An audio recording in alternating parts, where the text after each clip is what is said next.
अस्पताल में या हॉस्पिटल्स में कई बार आप लोगों ने देखा होगा कि पेशेंट को आईवी फ्लूइड चढ़ते रहते हैं या बॉटल्स चढ़ते रहते हैं। ये बॉटल्स को ही हम आईवी फ्लूइड्स बोलते हैं।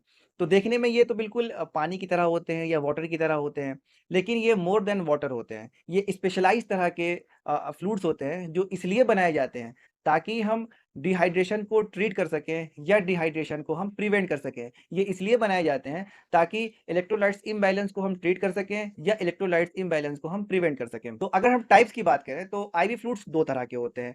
एक तो होता है क्रिस्टलाइट्स और दूसरा होता है कोलाइट्स। क्रिस्टलाइट्स का मतलब जैसे हमारा नॉर्मल सलाइन आता है, रिंगर लैक्टेट आता है, डेक्सट्रोज़ सॉल्यूशन आता है और डी25 का सॉल्यूशन आता है।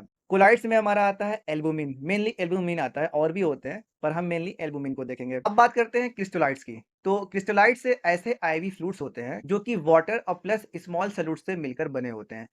क्रिस्टलाइट जो सॉल्यूशंस होते हैं या क्रिस्टलाइट्स आईवी फ्लूइड्स होते हैं, ये हमारी जो सेल्स की सेमी परमेबल मेम्ब्रेन होती है, ये इसको क्रॉस कर सकते हैं। अगेन क्रिस्टलाइट्स आईवी फ्लूइड्स को फिर 3 कैटेगरी में बाँटा गया है, 3 कैटेगरी में ग्रुप किया गया है। एक है आइसोटोनिक, दूसरा है हाइपोटोनिक और तीसरा है हाइपरटोनिक। तो आइसोटोनिक वो आईवी फ्लूइड्स होते हैं जिनका कंसंट्रेशन हमारे प्लाज्मा कंसंट्रेशन के बराबर होता है, और हाइपोटोनिक वो आईवी फ्लूइड्स होते हैं जिनका सॉल्यूट कंसंट्रेशन हमारी प्लाज्मा के कंसंट्रेशन से कम होता है। और हाइपरटोनिक वो आईवी फ्लूइड्स होते हैं या इंट्रावेनस फ्लूइड होते हैं जिनका सैल्यूट कंसंट्रेशन हमारे प्लाज्मा के कंसंट्रेशन से ज़्यादा होता है।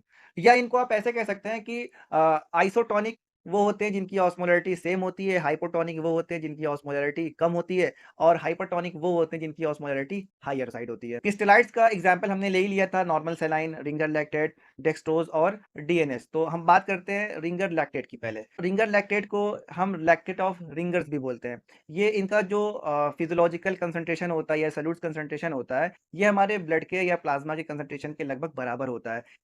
इनकी जो ऑस्मोलैरिटी होती है वो 273 मिली ऑस्मोल पर लीटर की होती है। अगर इसका हम कंपोज़िशन देखें तो 1 लीटर रिंगर लैक्टेट में जो सोडियम होता है वो 130 मिलीमोल पर लीटर का होता है, और इसमें जो क्लोराइड होते हैं वो क्लोराइड आयन होते हैं 109 मिलीमोल पर लीटर का होता है। इसके अंदर लैक्टेट भी पाया जाता है जिसकी कंसंट्रेशन होती है वो 28 मिलीमोल पर लीटर की होती है, और इसमें कैल्शियम जो होता है वो 1.2 मिलीमोल पर लीटर का होता है, और साथ ही साथ इसमें पोटेशियम भी पाया जाता है जिसकी कंसंट्रेशन 4 मिलीमोल पर लीटर का होता है।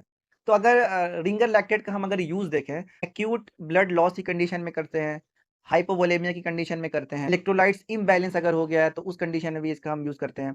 अब देखते हैं कि इसका यूज़ कहाँ नहीं करते हैं। तो जब ब्लड का पीएच 7.5 से अगर ज़्यादा का हो रहा है तो उस कंडीशन में हम रिंगर लैक्टेट का यूज़ नहीं करते हैं। अगर किसी को लीवर डिसीज़ है तो लीवर डिसीज़ में भी हम रिंगर लैक्टेट का यूज़ नहीं करते हैं। अगर कोई किडनी पेशेंट है, तो किडनी पेशेंट में भी हम इसका यूज़ नहीं करते हैं। अगर कभी यूज़ करना भी पड़े, तो बहुत ही कॉशन से इसका यूज़ किया जाता है। दूसरा जो हमारा आता है, वो आता है नॉर्मल सलाइन, वो 0.9% का भी आता है और 3% का भी आता है। तो हम बात करते हैं 0.9% की। तो नॉर्मल सलाइन ये कॉमन साल्ट का केमिकल नेम है। जो जेनेरिक नेम है, वो सोडियम क्लोराइड है। इसकी जो ऑस्मोलैरिटी होती है, वो 308 मिली ऑस्मोल पर लीटर की होती है। इसको आइसोऑस्मोलर भी कहा जाता है, यानी कि इसकी जो ऑस्मोलैरिटी होती है वो हमारे ब्लड की ऑस्मोलैरिटी या प्लाज्मा की ऑस्मोलैरिटी के लगभग बराबर होती है। नॉर्मल सेलाइन एक ऐसा आईवी फ्लूइड है जो सबसे ज़्यादा यूज़ यही किया जाता है। इसका यूज़ हम कहाँ करते हैं? इसका यूज़ हम करते हैं डिहाइड्रेशन में। अब ये डिहाइड्रेशन चाहे वोमिटिंग की वजह से हो रहा हो या डायरिया की वजह से हो रहा है या हीमोरेज की वजह से हो रहा है या पेशेंट शॉक में चला गया है, तो इन सब कंडीशन में हम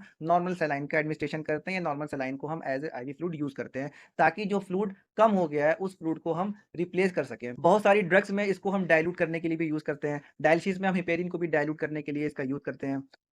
अगर इसका कॉम्प्लिकेशन देखें तो हाइपरक्लोरेमिक मेटाबॉलिक एसिडोसिस करा सकता है ये। डेक्सट्रोज़ 5% की अगर हम बात करें, तो डेक्सट्रोज़ 5% का जो ऑस्मोलैरिटी होती है वो 252 मिली ऑस्मोल पर लीटर की होती है। डेक्सट्रोज़ ये इलेक्ट्रोलाइट फ्री होता है, यानी कि इसके अंदर कोई भी इलेक्ट्रोलाइट्स नहीं पाए जाते हैं। ना तो इसके अंदर सोडियम होता है, ना इसके अंदर कैल्शियम होता है, ना ही इसके अंदर पोटेशियम होता है। इसका यूज़ हम वहाँ करते हैं जो पेशेंट खुद से खा नहीं सकते हैं, तो वहाँ पर इसका हम यूज़ करते हैं ताकि फ्लूइड को रिप्लेस कर सकें और साथ ही साथ उसको एनर्जी प्रोवाइड कर सकें। इसका जो दूसरा यूज़ होता है वो होता है हाइपरनेट्रीमिया। हाइपरनेट्रीमिया की कंडीशन में भी हम इसको यूज़ करते हैं। तो इसका अगर हम साइड इफ़ेक्ट देखें, तो साइड इफ़ेक्ट में देखिए, चूँकि ये डेक्सट्रोज़ है तो ये हाइपरग्लाइसेमिया करा सकता है। इसको हम हाइपरनेट्रीमिया कंडीशन में यूज़ करते हैं तो ये हाइपोनेट्रीमिया भी करा सकता है, और ये हीमोलिसिस भी करा सकता है ये। डेक्सट्रोज़ 25% की अगर हम बात करें तो हम डायलिसिस में सबसे ज़्यादा यूज़ इसी का ही करते हैं, और ये ग्लूकोज़ एलिवेटिंग एजेंट के तौर पर भी इसको जाना जाता है। ये फ्लूइड रिप्लेसमेंट के साथ-साथ ये एनर्जी भी प्रोवाइड कराता है। मीन्स कि अगर किसी को हाइपोग्लाइसीमिया भी है और फ्लूइड उसका कम हो गया या डिहाइड्रेशन की कंडीशन में है,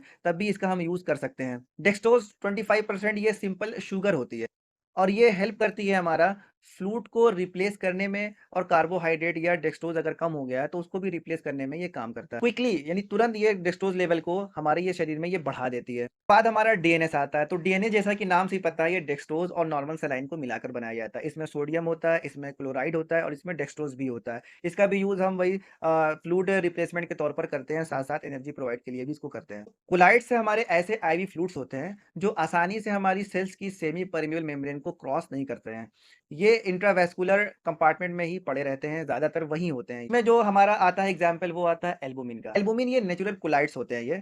ये जनरली हमारे लिवर में ये सिंथेसिस होते हैं और इनकी जो हाफ लाइफ होती है वो 20 दिन की होती है। इसका यूज़ हम करते हैं emergency treatment of shock. Shock में अगर बहुत किसी को अगर शॉक हो गया है तो उसका इमरजेंसी ट्रीटमेंट में हम इसका यूज़ करते हैं। आईसीयू में भी इसका हम यूज़ करते हैं जब फ्लूइड रिप्लेसमेंट करना होता है। अगर किसी को हाइपोएल्बुमिनिया हो रहा है तो वहाँ भी हम इसका यूज़ करते हैं। तो कॉम्प्लिकेशन में ज़्यादातर इसका ये आता है कि ये काफ़ी महँगे पड़ते हैं ये।